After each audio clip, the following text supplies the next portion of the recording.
মালিক ইবনে দিনার ডাক দিয়ে বলতেছে, মাঝি,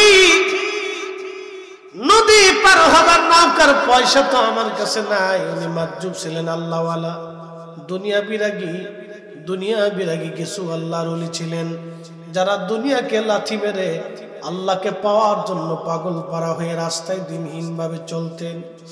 আল্লাহ নবী বলতেন, উম্মত, আমার উম্মতের ভিতরে এমন কিছু মাজ্জুব আল্লাহর ওলি থাকবে যাদের চুল থাকবে এলোমেলো, দাড়ি থাকবে এলোমেলো, কাপড় থাকবে তালিযুক্ত। তারা যদি আল্লাহর কাছে কিছু চায়, আমার মালিক আমার আল্লাহ তারে খালি ফেরত পাঠায় না। চিৎকার মেরে জোরে বলেন আল্লাহু আকবার। মালিক ইবনে দিনার ডাক দেয়া বলে, মাঝি, পয়সা দেব কোথা থেকে? আমি তো দিনহীন মুসাফির, কোন পয়সা করি আমার নাই। মাঝি ডাক দে বলো, মালিক, পয়সা যদি না দিতে পারো তাহলে ঘাড় ধাক্কা দিয়ে নদীর মধ্যে আস্তরে ফেলে দিব। বেটা, পয়সা ছাড়া কেন আইছো? ওলিদের ইজ্জত বাঁচাই কে? শোনেন, ওলিদের ইজ্জত কেউ নষ্ট করতে পারে না। ওলিদের বিরুদ্ধে যারা লাগে তাদের ধ্বংস হয়, পতন অবশ্যই। আল্লাহর ওলিদের বিরুদ্ধে যারা লাগে তাদের পতন অবশ্যই, ধ্বংস হবে। বেয়াদবি রব্বে কারীমের দরবারে মঞ্জুর নাই। মাঝি ডাক দিয়ে বলতেছে, মালিক, পয়সা যদি না দিতে পারো ঘাড় ধাক্কা দিয়ে তোর আজকে পানির মধ্যে ফেলে দেব। বেটা, পয়সা ছাড়া কেন নৌকায় উঠছিস? আল্লাহর ওলি মালিক ইবনে দিনার রাহমাতুল্লাহ আলাইহি মন বেজার হয়ে গেল। পানির মধ্যে হাতখানা বাড়ায়, নৌকা হাত থেকে পানির মধ্যে মালিক ইবনে দিনার হাত বাড়াই দিছে। আল্লাহ ডাক দিয়ে বলে, মাছ, আমার বন্ধু মালিকের ইজ্জত চলে যায়। মাঝি তারে ঘাড় ধাক্কা দিয়ে ফেলে দিতে চায়। মাছের আরে প্রত্যেকে একটা করে স্বর্ণ মুদ্রা মুখে নিয়ে যাবি, আমার মালিক হাত বাড়াই দিয়েছে, তাড়াতাড়ি যা। চিৎকার মেরে জোরে বলেন আল্লাহু আকবার। তেলের গাড়ি তেলে চলে,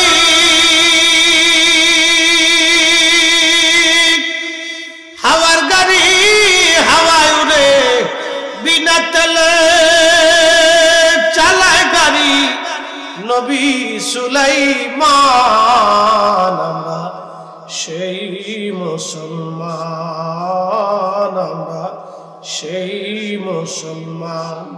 মসজিদের জুতা চুরি করে নিয়ে যাই। মসজিদ কমিটি মসজিদের টাকা চুরি করে খায়। কয়দিন আগে এক প্রার্থী ভোটে দাঁড়াবে, খবরে দেখলাম মসজিদের টাকা চুরি করে দিনা দিছে, ঋণ পরিশোধ করছে। হেতায় যদি মন্ত্রী হয়, অর্থমন্ত্রী, তাহলে বোঝা যাবে বাংলাদেশের যত পার্লামেন্টের যত মন্ত্রী এমপি আছে সবার জুতা চুরি করে ও শেষ করে ফেলবে। দিবে না, ভোটের আগে মসজিদের টিয়া চুরি করছে, হেতা এমপি মন্ত্রীকার জুতা সব চুরি করে নিয়ে যাবে। কি চোরের চোর, চিন্তা করে। প্রিয় হাজিরিন, মুসলিম হওয়ার দরকার আমাদের, মুসলমান। মালিক ইবনে দিনার ডাক দিয়ে বলতেছে, হাত বাড়িয়ে দিয়েছে, প্রত্যেকটা মাস মুখে করে একটা করে স্বর্ণ মুদ্রা আনছে। সুবহানাল্লাহ, কি আসতে না যায়।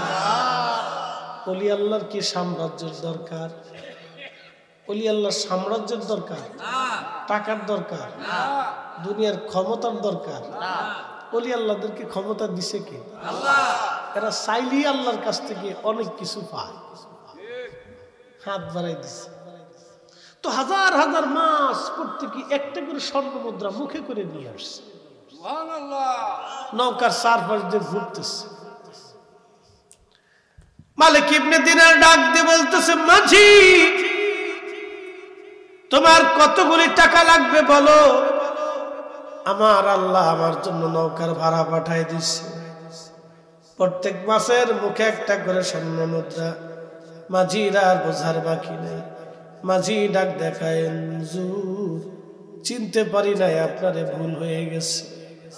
আপনি জমানার মজ্জু বলি, আপনি জমানার মজ্জু বলি বুঝতে পারি নাই, ক্ষমা করে দেন, পয়সা লাগবে না, বিনা পয়সায় আমি আজকে নদী পার করে দিব। ওই মালিক ইবনে দিনার একদিন হজে গেছে।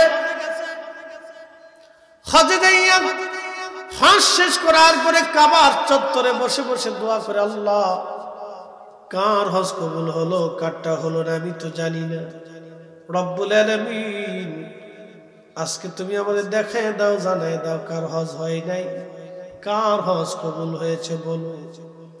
রাত্রিবেলা ঘুমায় মালিক ইবনে দিনারকে আল্লাহ বললেন, মালিক সবার হজ কবুল হয়েছে, কিন্তু একজনের হজ আমি আল্লাহ কবুল করি নাই। সবাইরে মাফ করে দিয়েছি, কিন্তু একজনকে আমি আল্লাহ মাফ করি নাই। মালিক সারা রাত কান্দে, আল্লাহ একজনকে তুমি মাফ করলা না, ওই লোকটা যদি আমি হই, আমি মালিক ইবনে দিনারের জীবন বরবাদ হবে। আল্লাহ ওই লোকটাকে আল্লাহ সারা রাত বলে মালিক ইবনে দিনার কাঁদতেছে। সারাদিন কানলেন, কান্না করার পরের দিন রাত্রিবেলা আবার ঘুমায়, স্বপ্নের করে দেখতেছে আমার মালিক আমার আল্লাহ ডাক দেখা, মালিক সবাইরে মাফ করছি, তোমারও মাফ করছি, তোমার হজ কবুল হয়েছে, কিন্তু মুহাম্মদ ইবনে হারুন সমরকন্দি নামক আমার এক বান্দার হজ কবুল হয় নাই, তার জীবনের গুনাহ আমি আল্লাহ মাফ করি নাই।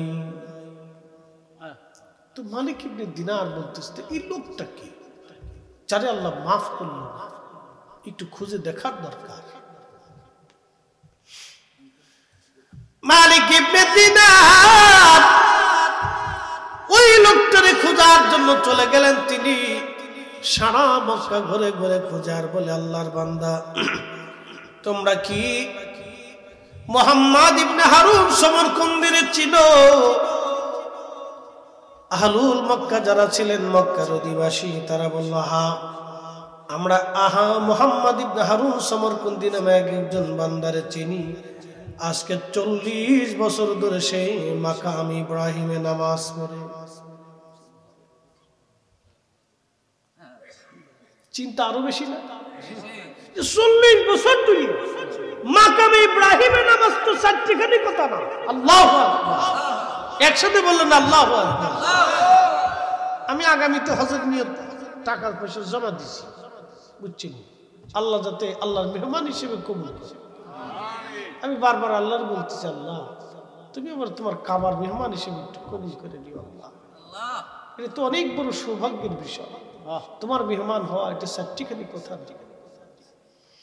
ওই লোক 40 বছর ধরে মাকাম ইব্রাহিমে নামাজ পড়ে, তো তার হজ কবুল হলো না, তার দোয়া কবুল হলো না, তারে আল্লাহ মাফ করলো না, কারণটা কি?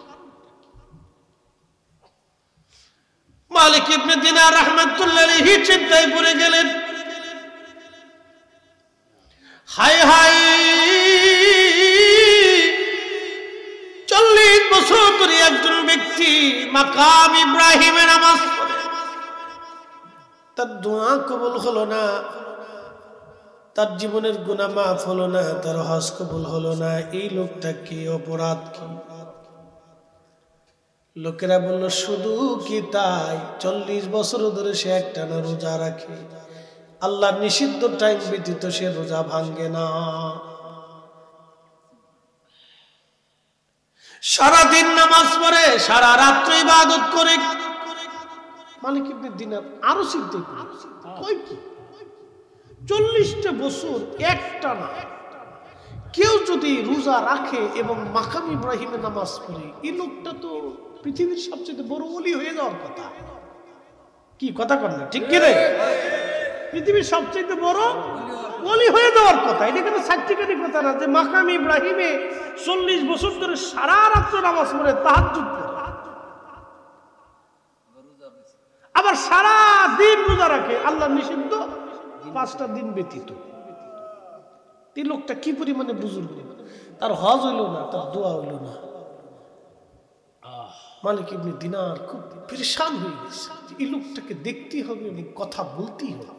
তো বলতেছে, তোমরা কি তারে কোথায় থাকে জানো? বলে হ্যাঁ, সে দিনে একটা জায়গায় ইবাদত করে, মক্কাতে সে দিনে থাকে না, রাতে মক্কায় পাবা, কিন্তু দিনে মক্কার বিরান ভূমি আছে, ওখানে একটা গাছ আছে, ওই গাছের ছায়ায় সারাদিন সে নামাজ পড়ে, সারাদিন ইবাদত করে। হযরত মালিক ইবনে দিনার আশ্চর্য, দেখি লোকটাকে। মালিক ইবনে দিনার রাহমাতুল্লাহ আলাইহি বলেন, আমি ধীরে ধীরে গেলাম, মক্কার বিরান ভূমিতে যায় দেখলাম ঠিকই গাছের নিচে একজন আল্লাহর বান্দা দাঁড়াইয়া দাঁড়াইয়া নামাজ পড়ে। সুবহানাল্লাহ।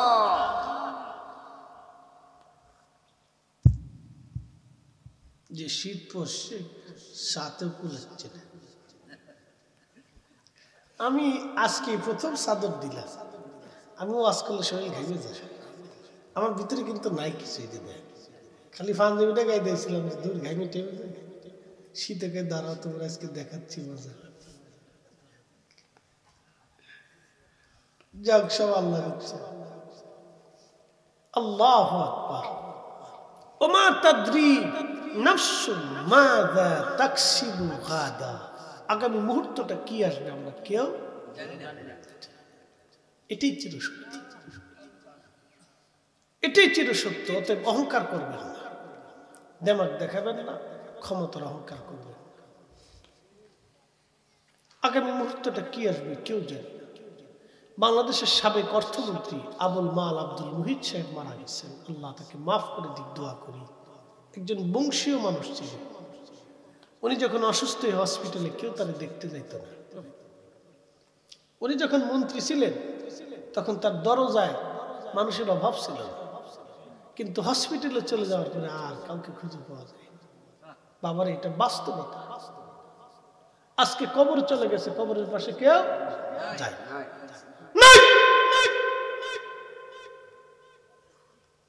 এটি চিরসত্য। এই জন্য যাকে খুশি করলে কবরে শান্তিতে থাকা যাবে তাকে খুশি করতে হবে। যার গোলামি করলে আখিরাতে সুপারিশ পাওয়া যাবে, ওই নবীর গোলামি করে যেতে হবে। কথা বলেন ঠিক না? বুদ্ধিমানের কাজ। আর যা করবেন সব মিথ্যা। পৃথিবীতে একটা ধোঁকার জায়গা।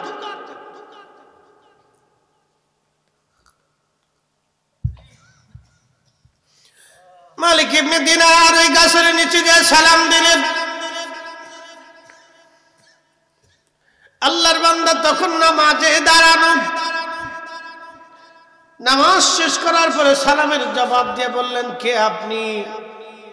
বলে, আমার নাম মালিক ইবনে দিনার আল ইরাকি। বলে, আপনি ইরাকের শেখ জাহিদ, শাবিদ, ইরাকের আপনার নাম শুনেছি, আপনি অনেক বড় আল্লাহর বুজুর্গ। মালিক ইবনে দিনার বললেন, আল্লাহর বান্দা, আমি তো জাহিদ হতে পারি নাই। জাহিদ মানে দুনিয়া বিরাগী, যারা মুজাহাদা করে। মুজাহাদা বুঝছেননি? দুনিয়ার সম্পদের প্রতি যাদের লোভ নাই তাদেরকে জাহিদ বলা হয়, আর যারা দুনিয়ার সম্পদের প্রতি অধিক লোভ থাকে তাদেরকে জাহিদ বলা যায় না। আগের যুগের ওলি যারা ছিলেন তারা দুনিয়ার সম্পদের মোহ করতেন না। তার মধ্যে 360 আউলিয়া ছিলেন ওইরকম জাহিদ। দুনিয়ার সম্পদের লোভ তারা করতেন না, তারা আল্লাহর দ্বীন প্রচারের জন্য তাদের জীবন ব্যয় করেছেন। একবার জোরে বলা যাবে কি মারহাবা?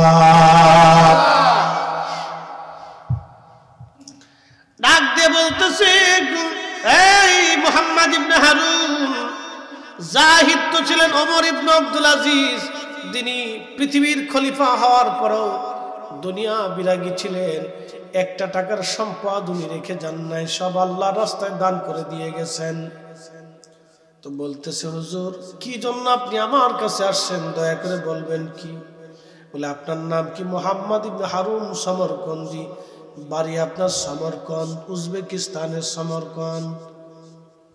আফগানিস্তানের পাশের দেশের নাম Uzbekistan, Uzbekistan, Tajikistan, Turkmenistan, Azerbaijan, Kyrgyzstan, এই অঞ্চল, এই এলাকা।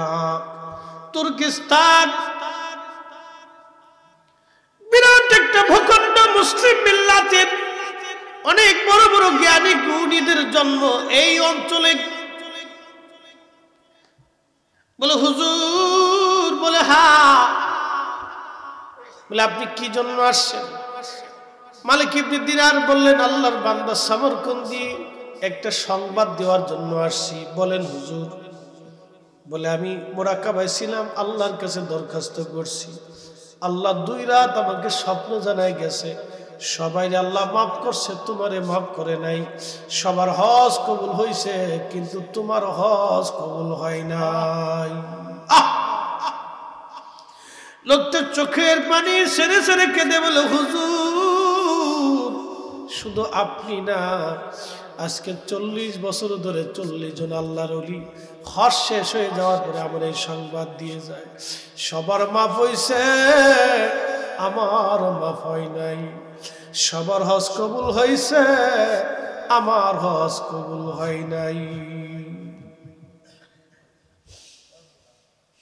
মালিক ইবনে দিনার চোখের পানি ছেড়ে দিয়ে বলল, আল্লাহর বান্দারে, 40টা বছর ধরে শুনছি তুমি মাকাম ইব্রাহিমে সারা রাত নামাজ পড়ো, সারা রাত ইবাদত করো। বলে 40 বছর ধরে আমি রোজা রাখি, 40 বছর ধরে আমি এই মাকাম ইব্রাহিমে নামাজ পড়ি, 40 বছরে 40 বার হজ করেছি, কতবার ওমরা করেছি সেটা আমার হিসাব জানা নাই।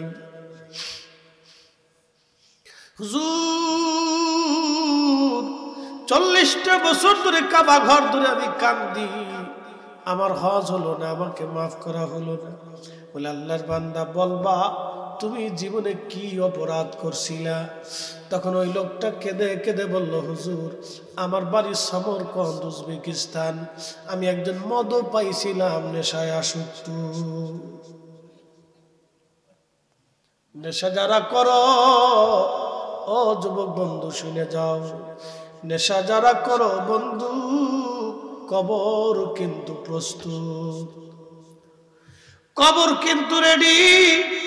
কবর থেকে পালানোর কোনো রাস্তা নাই বন্ধু, কবর থেকে পালানোর কোনো রাস্তা নাই। ভাই বন্ধু আপনজনা সঙ্গে তোমার কেউ যাবে না রে, ও তোর খালি হাতি একা পথি, ঠিক কিনা? ও তোর খালি হাতি একা পথি যাইতে হবে মন গেরি।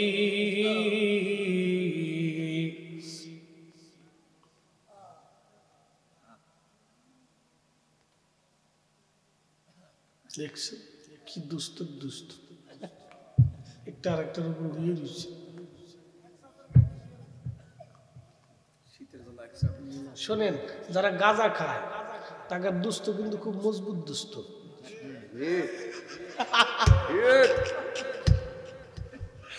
অর্ধেকটা হ্যাঁ, অর্ধেকটা দে। ওরে বাপ রে বাপ, দুষ্ট খা খা খা খা,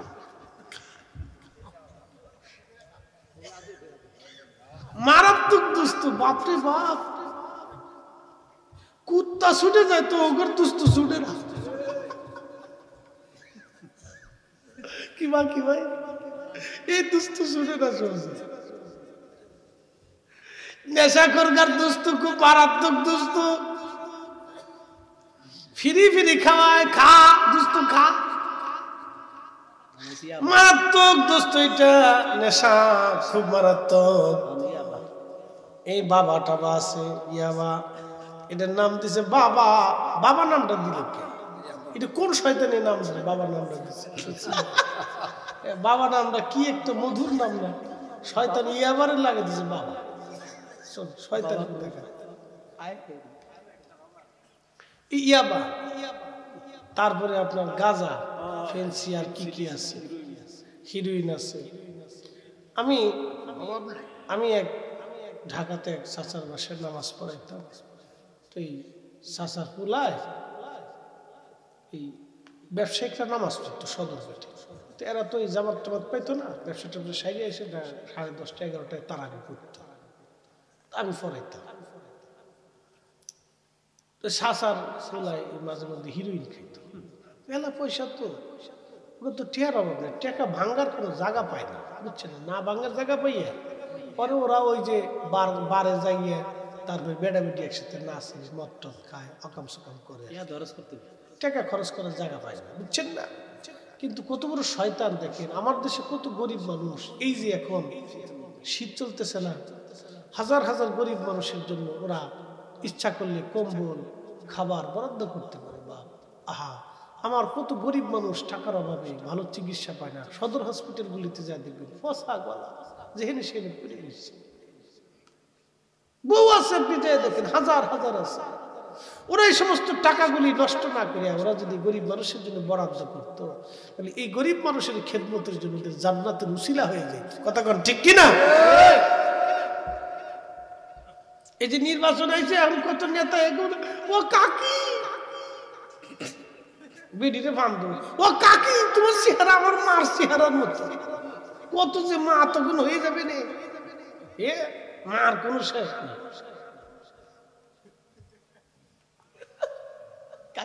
হ্যাঁ কাকি তোমার চেহারা আমার মার চেহারার মতো, ওরে কাকি তোমার মার মতো দেখা যাচ্ছে। ইস ভোটের লেগে মা বানাই বলছে, ভোট সেটা আর খোঁজ নেই। কিন্তু এই মানুষগুলি যদি এইভাবে নির্বাচনের সময় পারাপারি না করিয়া সারা বছর গরিব মানুষের আশেপাশে থাকতো, সুখ দুঃখের সাথী হতো, তাহলে নির্বাচনের সময় দৌড়াদৌড়ি করা লাগতো না, মানুষ এমনি যাইয়া ব্যালট বাক্সের মধ্যে সিল মেরে দিয়ে আসতো। কথা বল না কেন? এমনি দিয়ে আসতো। ওমর ফারুক রাদিয়াল্লাহু তাআলা আনহু সারা রাত ঘুরে ঘুরে খোঁজ নিতেন, কে খায় আর কে খায় না, কে ঘুমায় আর কে ঘুমায় না। হযরত ওমরের চরিত্র, ওসমানের চরিত্র, আলীর চরিত্র, আবু বকরের চরিত্র আর ওমর ইবনে আব্দুল আজিজের চরিত্র যদি কোনো রাজনীতিবিদ তাদের চরিত্রের মধ্যে নিয়ে নেয়, আল্লাহর কসম করে বলি সে ভোটে হোক বা না হোক যুগে যুগে মানুষ তাকে স্মরণ করবে আর দোয়া করবে। কথা ঠিক কিনা? যে মূলত মানুষের জন্য রাজনীতি, কার জন্য? মানুষের। কথা কর না, কার জন্য রাজনীতিটা? কার জন্য? মানুষের জন্য। রাজনীতিটার মূল থিম হচ্ছে মানুষের জন্য, গণতন্ত্রের মূল কাজ হচ্ছে মানুষের জন্য। তো কোন মানুষ? হত দরিদ্র, ছিন্নমূল, বিপদগ্রস্ত দরিদ্র মানুষের জন্য, এদের জন্য হলো রাজনীতি। প্রিয় বন্ধুগণ আমার, যাই হোক এগুলি তাদের ফাংশন, আল্লাহর দরবার, আল্লাহর পক্ষ থেকে এইগুলি ফয়সালা। মনোযোগ দেন, আমি আমার মূল কথায় ফিরে চলে যাচ্ছি। হযরতে মালিক ইবনে দিনার রাহমাতুল্লাহ আলাইহি চিন্তায় পড়ে গেলেন, ডাক দিয়ে বলেন, আল্লাহর বান্দা তুমি নেশাগ্রস্ত, তার মানে কি বলো? আল্লাহর বান্দা ডাক দিয়ে বলতেছে, হুজুর আমি নেশায় আসক্ত ছিলাম, নেশা করে করে আমি বাড়ি আসতাম। সেই রজনীটা ছিল শাবানের শেষ রাত, নেশা করে বাড়ি আসছি। বাড়ি আসার পরে আমার মা আমার হাতটা ধরে বললেন, বেটা রমজান চলে আসতেছে, আজকে শাবানের শেষ রাত, কালকে থেকে রমজান আসবে। বাবারে কত মানুষ রমজানের জন্য প্রস্তুতি নেয়, আর তুই কিনা মদ পান করে নেশা করে আমার ঘরে আসছিস। কত মানুষ মরে যায়, তুই কি মরতে পারিস না? মা আমাকে বকাবকি করতে লাগলো। হুজুর মা যখন বকাবকি করতে লাগলো, আমার মেজাজ খারাপ হয়ে গেল। ওই অবস্থায় আমি মাকে মারতে লাগলাম। হুজুর আমি মাকে বারবার আমি আঘাত করতে লাগলাম।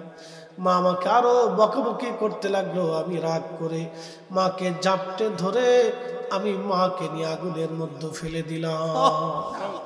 হুজুর সেদিন নেশায় আসক্ত হয়ে আমি আমার জীবনকে ধ্বংস করেছি। আমার স্ত্রী আমাকে ধাক্কা দিয়ে দিয়ে ঘরের মধ্যে নিয়ে ঘরের দরজা তালা মেরে দিলেন। সারা রাত পার হয়ে গেল। সকালবেলা স্ত্রীকে ডাক দিলাম, আমার নেশার ঘোর কেটে গেল। বিবিকে বললাম, বিবি দরজা তালা মারা কেন, দরজা লাগানো কেন? আমার স্ত্রী আমাকে বলল, স্বামী আমার, তোমার সঙ্গে আর আমি সংসার করব না, আমি চলে যাব। তুমি অনেক বড় সর্বনাশ করে ফেলছো, এমন ব্যক্তির সঙ্গে আর সংসার করা সম্ভব না। আমি বললাম, কি হয়েছে বলো। বলল, কালকে নেশে আসক্ত হয়ে তুমি আমার মাকে, তুমি তোমার মাকে আগুনের মধ্যে, উনুনের মধ্যে ফেলে পুড়িয়ে মেরে ফেলে দিয়েছো। হুজুর বিশ্বাস করেন, আমি পাগল পারা হয়ে গেলাম। ঘর থেকে বের হয়ে দরজা ভেঙ্গে আমি বের হইয়া উনুনের পাশে যায় দেখলাম মা চুলার মধ্যে আগুনে পুড়ে কয়লা হয়ে গেছে। মা দুনিয়ায় না।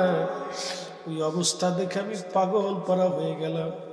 কি করলাম আমি, কি সর্বনাশ আমার জীবনে হলো, কি সর্বনাশ আমি করে ফেলছি। হায় হায়, কি ভুল আমি করলাম, কি অন্যায় আমি করে ফেলছি।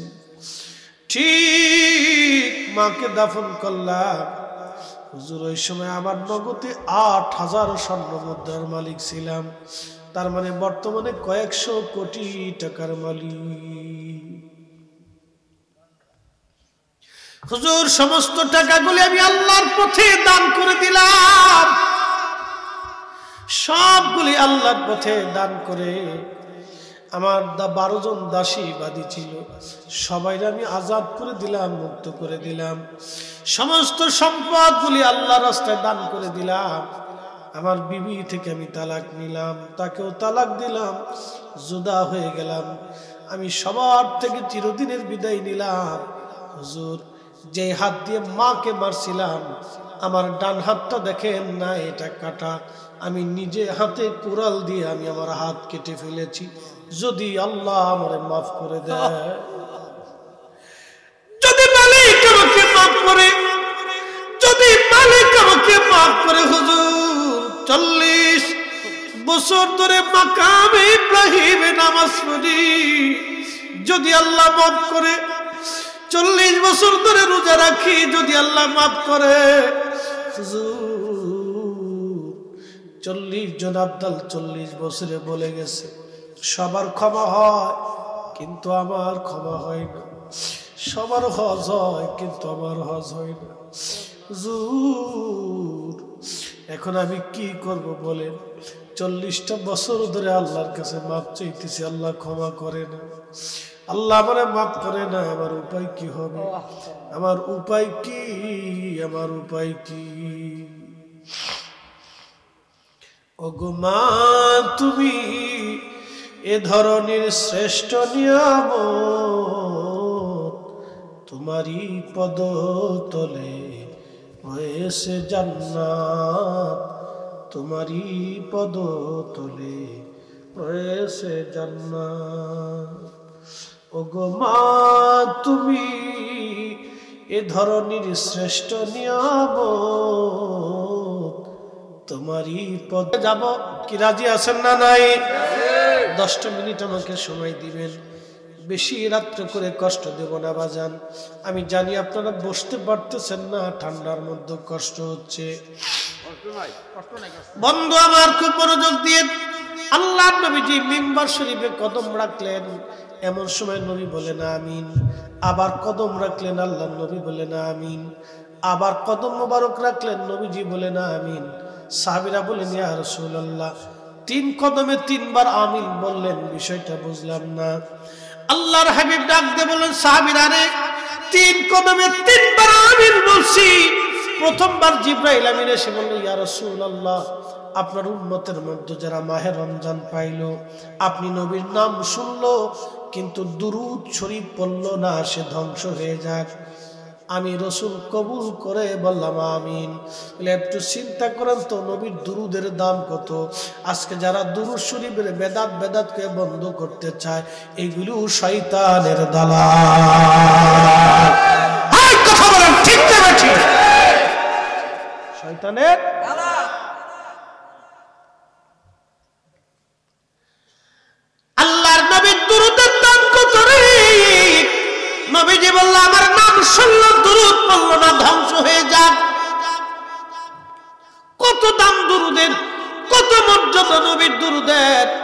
নবীর নামের দাম কত এবার চিন্তা করেন।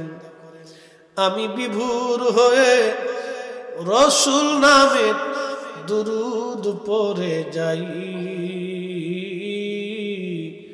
ওই নামের মাঝে কি যেন এক শান্তি খুঁজে পাই। ঠিক কিনা? ওই নামের মাঝে কি যেন এক শান্তি খুঁজে পাই। ওই নামই আমার গলার মালা, ওই নাম জপে মোর জুড়াই জানা। আমার সব ভুল হবে না পেলে ওই, আমার সব ভুল হবে না পেলে ওই চরণ তলে ঠাই।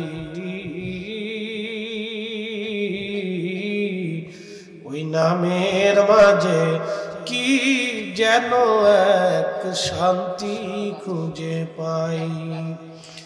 আমি বিভোর হয়ে রসুল নামের দুরুদ পড়ে যাই, ওই নামের মাঝে কি যেন এক শান্তি খুঁজে পাই। আল্লাহ নবী বললেন, দ্বিতীয়বার মিম্বারে কদম রাখছি। জিবরাইল বলল, হুজুর মাহে রমজান পাইলো, কিন্তু আপনার উম্মত মাহে রমজান পাইয়াও নিজের জীবনের গুনাহ মাফ করে নিতে পারলো না, সে ধ্বংস হোক। আমি নবী বললাম, আমিন, কবুল হয়ে যাক। সাথে সাথে কবুল হয়ে গেল। মাহে রমজান সামনে আসতেছে, প্রস্তুতি নিবেন, জীবনের গুনাহ যাতে মাফ হয়ে যায়, চেষ্টা না করলে সর্বনাশ হয়ে যাবে। আল্লাহ নবী বললেন, তৃতীয়বার কদমে। জিবরিল বলল, হুজুর বাবা মা পাইলো, বাবা মা পাইলো, কিন্তু খেদমত করে জান্নাত নিতে পারলো না। বাবা মা পাইলো, খেদমত করে জান্নাত নিতে পারলো না, সে ধ্বংস হোক, ধ্বংস হোক, ধ্বংস হোক। ইয়া রাসূলুল্লাহ, ধ্বংস হয়ে যাক। আমি নবী কবুল করে বললাম, আমিন। বাবা মা পাইলো, খেদমত করে জান্নাত নিতে পারলো না, সে ধ্বংস হবে, ধ্বংস। আখিরাত বরবাদ হবে, আখিরাত বরবাদ হবে তার। মালিক ইবনে দিনার মুখের মধ্যে হাত দিয়ে কাঁদে আর বলে, আল্লাহর বান্দা করছো কি? সারা দুনিয়ায় আগুন লাগাই আগুন থেকে পালানোর চেষ্টা করতেছিস, এত বড় অপরাধের কি ক্ষমা হয়? কে তোকে মাফ করবে? আল্লাহর বান্দা করলি কি এত বড় ভুল? তখনই মুহাম্মদ ইবনে হারুন সমরকন্দি হাত বাড়াই দিয়ে চোখের পানি ছেড়ে ছেড়ে কাঁদে আর বলে, হে রব, তুমি বিপদ অবসরণকারী, মুসিবত দূরকারী আল্লাহ।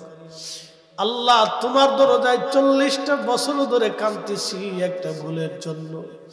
আল্লাহ, এমনি তো হাত তুলি নাই, 40 বছরের ইবাদত নিয়ে তোমার দরবারে হাত বাড়াইছি। আল্লাহ, 40 বছর ধরে একটা না আমি তওবা করতেছি। আল্লাহ, আমি একটা হাত কেটে ফেলে দিয়েছি। আল্লাহ, 40 বছর ধরে রোজা রাখতেছি, 40 বার হজ আমি আদায় করছি। বান্দারে যদি মাফ না করো, বান্দা কার দরজায় হাত বাড়াবে? তুমি ছাড়া আর তো কোনো মালিক নাই। বিনয়ী বিনয়ী এইভাবে কাঁদতেছে। সমরকন্দি কাঁদে বলে, রব্বুল আলামিন, তোমার দরজা থেকে যদি তুমি ফিরাও, আমি কার দরজায় হাত বাড়াবো? আল্লাহ, ও তোমরা যারা দোয়া মানো না, ওরা কপাল পোড়া জাতি। যারা দোয়া করে না, দোয়া মানে না, ওর কপাল পোড়া, ওর কপালে ঠাডা পড়ছে, ঠাডা। এক কথা কর না, ঠিক কিনা? ওর বদনসিব, ওর কপালে ঝাঁটার বাড়ি।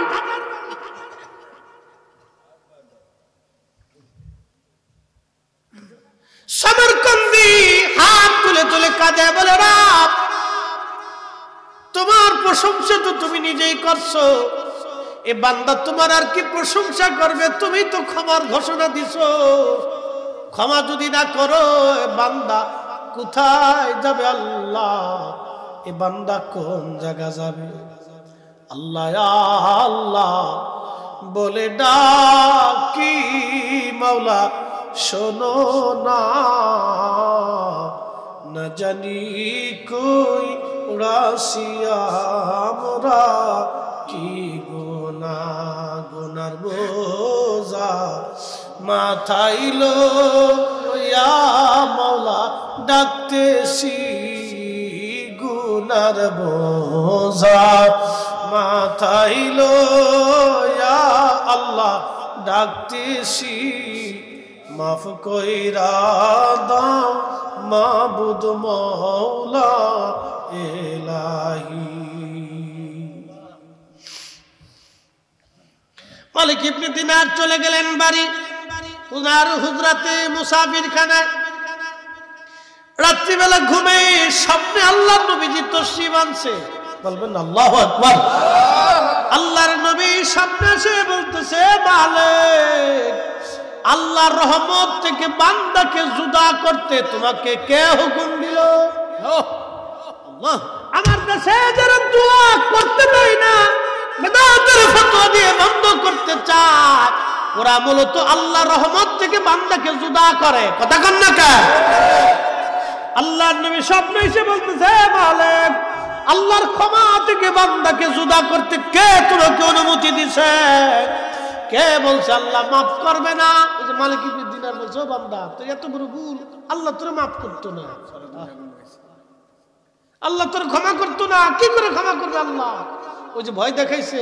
আল্লাহ রাসূল এসে বলতেছে, মালিক তোমাকে কে অনুমতি দিছে আল্লাহর ক্ষমা থেকে বান্দাকে জুদা করতে?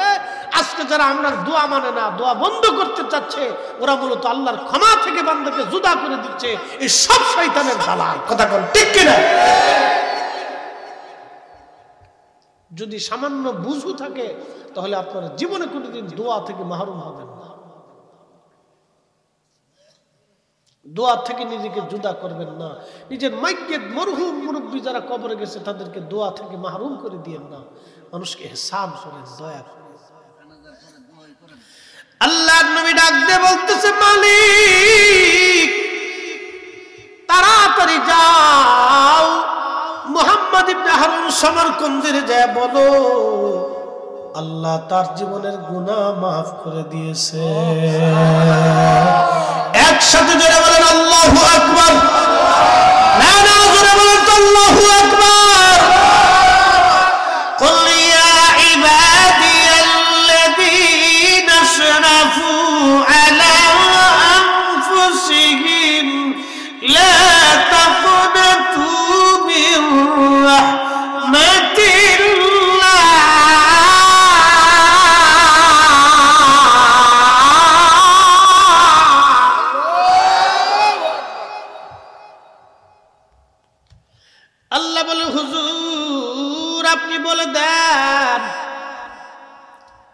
আপনি বলে দেন গো নবীজি, আমার বান্দারা জীবনে যত গুনাহ করো, আমি আল্লাহ রহমত থেকে তুমি নিরাশ হইও না। সুবহানাল্লাহ কি বলেন? আল্লাহর কোরআনে বান্দার জন্য যত সুসংবাদ, অন্যতম শ্রেষ্ঠ সুসংবাদ হলো এটা। এরপর আল্লাহ বলেন, ইন্নাল্লাহা ইয়াগফিরুয যুনুবা জামিআ, তুমি যত গুনাহ করো না কেন নিশ্চয় আমি আল্লাহ তোমার সব গুনাহগুলি মাফ করে দেব।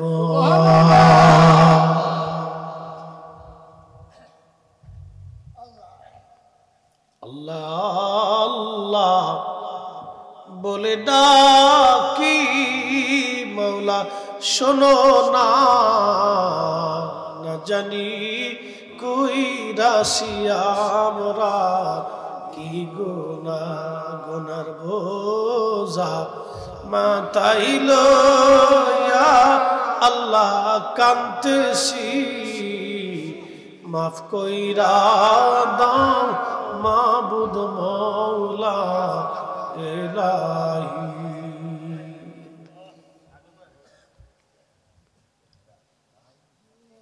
আল্লাহ নবী ডাক দিয়ে সমরকন্দের বলো আল্লাহ মাফ করছে, কিন্তু এই যে কিন্তু আছে, কিন্তুটা বলবো দরকার আছে না?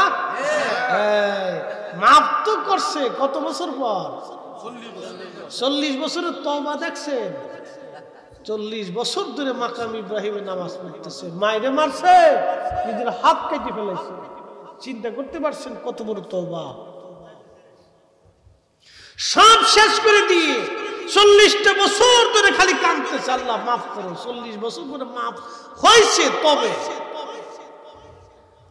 40 বছর পরে মাফ হয়েছে, কিন্তু তবে নবীজি ডাক দিয়ে বললেন, মালিক যায়া বইল কিয়ামতের মাঠে আল্লাহর বিচার বসবে। আহা, আল্লাহর বিচার মালিক ইয়াউমিদ্দিন। সেই দিন সিংওয়ালা প্রাণী, সিং ছাড়া প্রাণী, সৃষ্টির সবার বিচার আল্লাহ করবে। ওই যে কুত্তা দেখেন বোকাবুকি করে, দক্ষিণ পাড়ার কুত্তা উত্তর পাড়ার কুত্তার বিরুদ্ধে মামলা করবে। আল্লাহ, দক্ষিণ পাড়ার কনিকার দক্ষিণ পাড়ার কুত্তা আমারে কামড়াইছিল, ওর এলাকার ভিতরে ঢুকছিলাম। কুত্তার কিন্তু লিডার আছে, দেখে এলাকা ভিত্তিক কুত্তার লিডার আছে, দলবদ্ধ ভাবে থেকে সেনাবাহিনী আছে এবার, বুঝতে পারছেন তো? সর্বহারা বিভিন্ন পার্টি, আগে যেরকম পার্টি ছিল না, বিভিন্ন গ্রুপে গ্রুপে এরকম কুত্তারও পার্টি আছে। এক এক গ্রুপে এক এক এলাকায়, এই গ্রুপে এই এলাকায় থাকে, বুঝতে পারছেন? এখানে আবার লিডারও আছে, লিডারে যা কয় ওরা সব আবার শুনে, বুঝতে পারছেন? এই দুই গ্রুপে সীমানা নিয়ে বিশ্বযুদ্ধ লাগে। বাপরে বাপ, যুদ্ধ কারে কয়? এই কুত্তায় মামলা দিবে, আল্লাহ আমার দক্ষিণ পাড়ার কুত্তায় মারছিল। আল্লাহ বলবেন, যেইভাবে তোমারে কামড়াইছিল তুমি ওইভাবে কামড়াই দাও। আল্লাহু আকবার।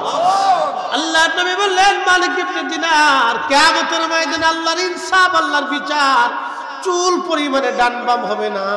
সেদিন আল্লাহ পাক এইভাবে ফয়সালা করবে। সেই দিন মুহাম্মদ ইবনে হারুন সমরকন্দির মা তার বিরুদ্ধে মামলা করবে। মামলায় মুহাম্মদ ইবনে হারুন সমরকন্দি পরাজিত হবে, তার মায়ের পক্ষে রায় হবে, সন্তানের বিরুদ্ধে আল্লাহ পাক বিচার করবে। সেই দিন দুনিয়ার 3 দিনের সমান 72 ঘন্টা, দুনিয়ার 3 দিনের সমান 72 ঘন্টা মুহাম্মদ ইবনে হারুন সমরকন্দির জাহান্নামের আগুনে আল্লাহ পুরাইবে। জাহান্নামের আগুনে আল্লাহ পুরাবে, সার আল্লাহ দেবে না। 3 দিন জাহান্নামের আগুনে পুরাবে, তারপরে আল্লাহ সমরকন্দির মায়ের দুয়ার কারণে আল্লাহ তারে মাফ করবে। মা বলবে, আল্লাহ আমি তারে মাফ করে দিলাম। মা মাফ করার পরে তারপরে আল্লাহ তারে মাফ করবে। কিন্তু এতদিনে আমি মাফ করলাম, কিয়ামতের ময়দানে 3 দিন জাহান্নামের আগুনে তাকে পুড়তেই হবে, তাকে শাস্তি পেতেই হবে।